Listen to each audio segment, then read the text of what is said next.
नमस्कार ज्योतिष किचन को आपण मानक अनेक अनेक स्वागत। आज जलखिया रेसिपी आपण मानक बनवाक जाऊँगी। यह बहुत टेस्टी और हेल्दी होता है।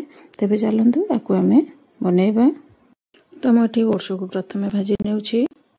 ओट्स आमर ये भाजी हवा भितर आम ये पियाज टमाटो कैप्सिकम और गाजर को भल भाव एमती चुन चुन कर काटि नवा। आपण ये टाइम रे अलग परिबा जदि ऐड करिया चाहते तो ऐड कर पारिबे। तो ये देखो आमर ओट्स भाजी हुई आसला। एवं आम कौन करना अलग गोटे प्लेट को आम काढ़ी नेबा। तो ये सेम कड़ाई आम तेल देदबा। तेल आपड़ ये कम बेसी करें। मुझे गोटे चामच तेल देती आम फुटण रे जीरा को फुटे नवा। जीरा भल भाव फुटी हुई आसला बेलू आम भृषंग पत्र एवं कंचा लगा को आम पकई फुटे नवा।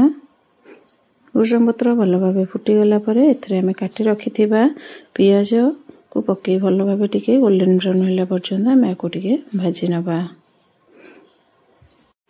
तो पियाज ये आमर गोल्डन ब्राउन कलर हो सारा। एवं आम काटी रखि कैप्सिकम को एवं आम पकई किसी समय एमती भाजी नवा। तो कंचा स्मेलटा तार जमी पड़े। तो आमर ये कैप्सिकम भाजी हुई आसला। एवं आम काटी रखि गाजर एवं टमाटो को आम पकई आपको भल भाव टे भाजी नवा। जदि आज रेसिपी आपको भल लगी था तेज लाइक कमेंट शेयर निश्चय करेंगे। मो चैनल जो मैंने नुआ अच्छा प्लीज चैनल को सब्सक्राइब करनी पाखे बेल आइकन को प्रेस करूँ जद्वारा सब नोटिफिकेशन आपण पाखे पहुँची जाव। एवं आम कौन करना या भाजी सारापर आम स्वाद अनुसार लुण पकईदबा। दलिया उपमा कहार कहार पसंद निश्चय जनइबे। ये प्रोसेस कि मैंने करती कमेंट माध्यम निश्चय जन जदि करना निश्चय कर थे ट्राए करूँ केमी लगला निश्चय जनइबे। खूब कम समय मध्य प्रस्तुत हो जाए। ये प्रोसेस कले समस्त को भल लगे पिला माने खाई पारिबे।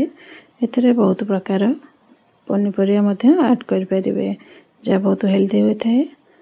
तो ये मु कवर करी सब परिबा गुड़ी को टिके हल्का हल्का ताकू सिझे नबा। ताकू मझे मझे एमती काढ़ी ताकू फ्राए कर नबा। तो मुझे पानी दवापाई पानी को गरम करनी। तो ये आमर देखु भल भाव भाजी हो सारा सब परिबा गुड़ी को। तो ये आम पानी ऐड कर नवा। पानी आपण ये अधिका देवे कहीं दलिया टे अधिका समय सिझी थाए से सुजी भली हो न थाए। तो दलिया अधिका पानी लगी थाए। तो ये आम पानी दे सारा दलिया को आम पकई कभर कर छाड़ीदबा। तो ये आम आपको भल भाव पानी सहित मिक्स कर नवा एवं आपको आम कभर कर छाड़ीदबा। तो ये कभर कली आपण देखा। तो ये देखो फुटीगला दलिया सब ऊपर को एमती फुली आसला। तो मझे मझे एमती आम मिसई दौथिबा ना तल पटू एमती लगी जापे। तो ये आम आपको मिसई सारा पुणी कभर कर किसी समय आपको छाड़दबा। ये भाव आम 5 मिनट रु 10 मिनट करने को पड़ो। तेज देखो ये आमर सब दलिया पानी सब मरसारा। ये आमर दलिया गुड़िक भल भाव फिटिकी पूरा सिझी सारा। तो ये आप दलिया को हाथ में आनिकी चिपिकी जानीपर दलिया हो गला कि नहीं। तो ये मोर दलिया प्रस्तुत हो सारा। आपको आम आपण मैंने जदि चीनी पकईवा चाहती तो चीनी भी पकई पारती। मुझे तरकारी सहित आपको सर्व कर।